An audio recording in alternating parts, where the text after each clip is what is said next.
Hello, beautiful humans. I'm Jem Madrone, and today I wanted to talk a little bit about some of the more common causes and catalysts of the spiritual awakening process. And so these are the events or experiences in our life that can trigger a awakening process, can be that wake up call that we talked about in the stages of awakening, that wake up call that just pulls the rug out from under our feet, turns everything upside down, strips away the veil of illusion, shifts our frequency, and creates the perfect storm, the perfect atmosphere for the awakening process to begin inside of us. And so these are just a few. There's really limitless things that can cause or stimulate or catalyze the awakening process. So I'm just going to go through some of the more common ones.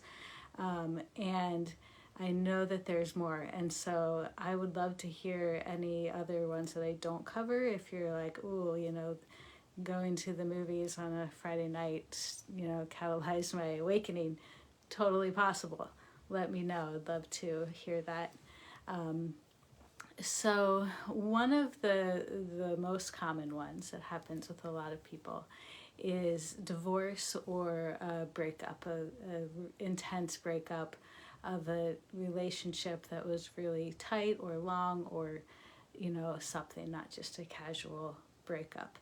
And this divorce, this ending of a relationship, can often just cause a split in ourselves, a split in our lives that opens that door and makes us question everything that we thought we knew, and then move more deeply into ourselves. So divorce and breakups is a huge one. Illness and injury is one that often happens with people, especially if there is a chronic illness or even possibly fatal illness, or thinking that it might be fatal, is enough to really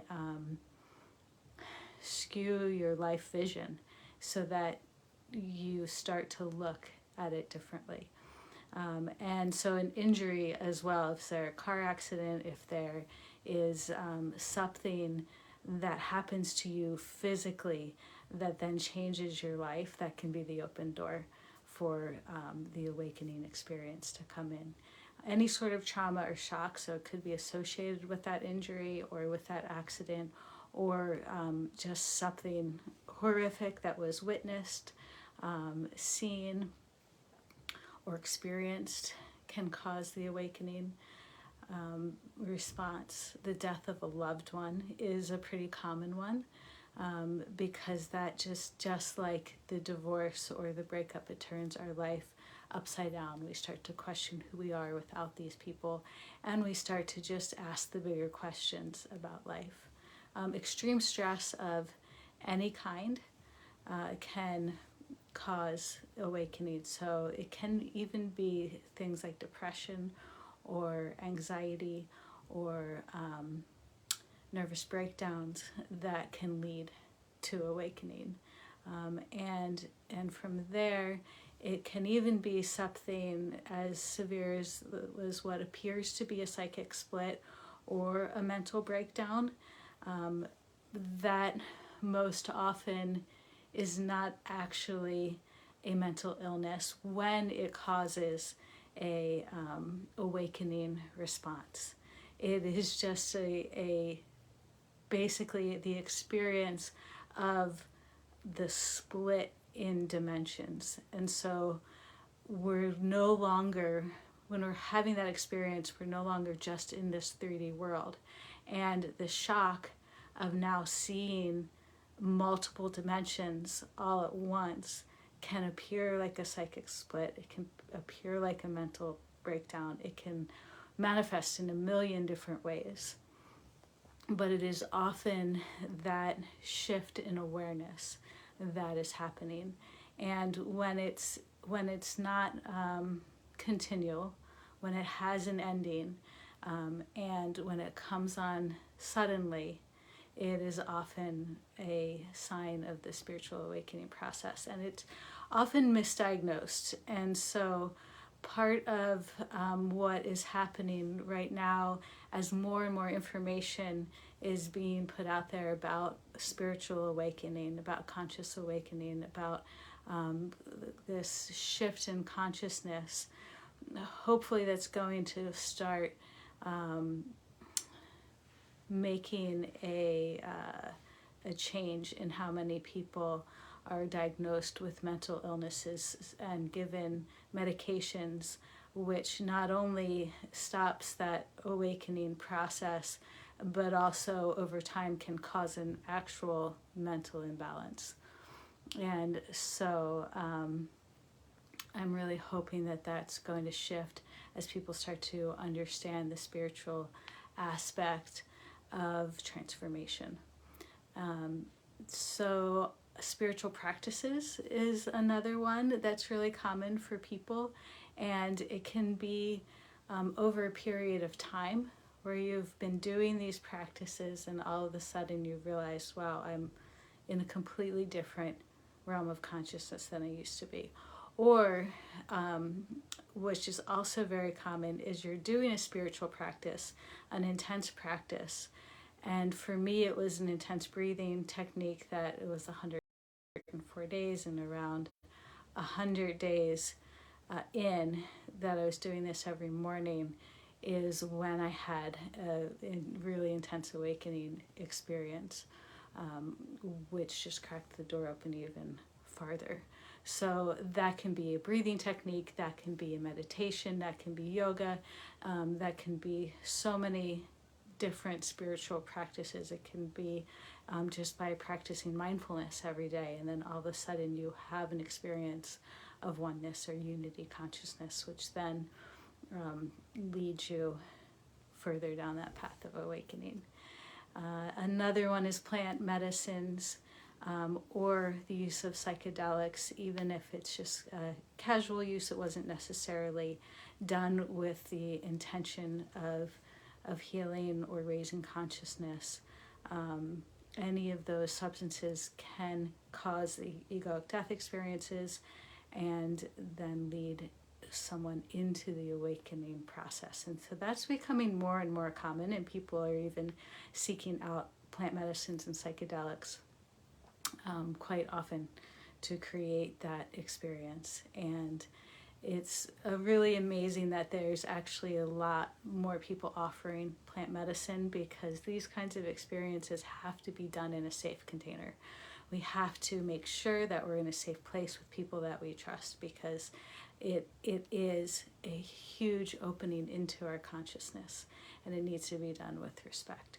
And so I'm really grateful that there's more and more people holding space for these kinds of experiences. And so if you do seek them out, just make sure that you find someone that you really trust, that you've heard good things about, and that you just feel aligned with. So that's a great one too. This one is becoming more and more popular, not really popular, common, and it's the twin flame experience. And I've been hearing more and more people whose awakening process was catalyzed by meeting someone. And so first, let me qualify this by saying there's lots and lots of definitions of twin flames and what that is. And so for my purpose, how I define it is a connection, a really deep, intense, unexpected connection with someone that then explodes quite abruptly, or it's very messy. And that is what catalyzes our own personal growth through the pain of that explosion and the connection, the seemingly finding of what we thought we were looking for, and then it's gone. And so that is a really useful tool for shaking loose our attachments, for shaking loose that desire to find in someone else what we have in ourselves. And so the twin flame experience is a really common one for starting the awakening process, or just catalyzing it, setting it off in a new direction, just giving you like a kick in the ass. As Rumi says, I think it's something about, I like to be drop kicked by God. And all of these experiences can feel like a drop kick from God. Another possibility is a spontaneous awakening. And I've talked to a couple people. I remember one woman in particular who went to bed quite normal. She had a normal life. Things were fine. Kids, family, job, woke up in a completely different state of mind. Seeing things that she didn't see before. Seeing into multiple dimensions.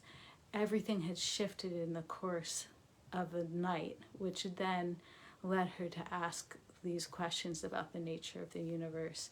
And even though it was spontaneous and seemingly peaceful, she still had that same path of having to then do that deep personal healing of separation, but that deep personal healing of pain and trauma, and everything that she had used to support her ego and to create the illusion that she lived in. So it may seem that the spontaneous awakening is the way to go, and in some ways it sounds pretty good, but no matter what, you never get away from the work that has to be done afterwards. And then in the past few years, I've been seeing a lot of COVID awakenings, which was really exciting to me when I saw what was happening, because in a time that was so intense, it just helped to explain what was happening. And so on a planetary level, COVID was a catalyst for our awakening as a planet. And unfortunately, the COVID awakenings were often brought on by the death of a loved one, or the death of a few people in the family, or the loss of a job, the loss of income, the loss of security. It's just like all of these other experiences, things that turn our life upside down. What we thought was normal, safe, secure is no longer there. And then we start to see things in a whole new perspective. So these are just some of the basics, the more common ones. And also keeping in mind that these things can happen and not trigger an awakening. They can be super intense, they can be difficult and challenging, but just a part of life. And they can even cause some transformation. But sometimes they cause an awakening. And so I'm not saying that every time one of these things happen in your life, it's going to spark an awakening process. And the difference is in how it feels. The difference is in how we process it. The difference is in who we were before it started and who we were after. Where does the seed of our awareness live? Does it still live in the mind, in the ego, or has it started to shift into the heart and into the higher self? And so that is the difference. And it really is a matter of if that person, it's time for that person to have an awakening experience. We may never feel ready for it, but on some level, when someone is ready to shift into that realm of awakening, that realm of egoic death, the universe will use any doorway it can to get in there and to create that change and that shift and that opening and that opportunity for deep, deep, deep healing and deep reconnection with the self. So I'm really excited. I love hearing people's stories. I'm excited about the amount of awakenings that have been happening on the planet, and they seem to just be getting more and more and more and more and more. And so if you want to share your story in the Facebook group, I'd love to hear it. If you want to share what the catalyst was for you. And also keep in mind that we can have several awakenings. This is not a one and done experience. So we may have experienced one or a few of these things at the same time. That's also common. And then we've gone through the stages of awakening, and it's time for another one. Usually it's not quite as extreme, but just keep in mind that it can happen again. This is not, like I said, it's not one and done. So I just honor all of you in your process wherever you are. Thank you for doing your work. Thank you for showing up. And if you are struggling through this process at all and you want some more help or support through it, please send me a private message and we can talk and see if the work that I do with my clients would be a good fit for you. So sending you all so much love. Be well, stay present with what you're going through. Know that the pain is purposeful and that you are growing and transforming every moment. And so breathe through it, stay with it, love yourself through it, love the shit out of yourself, and I will see you all in the Facebook group. Have a great day. Mwah.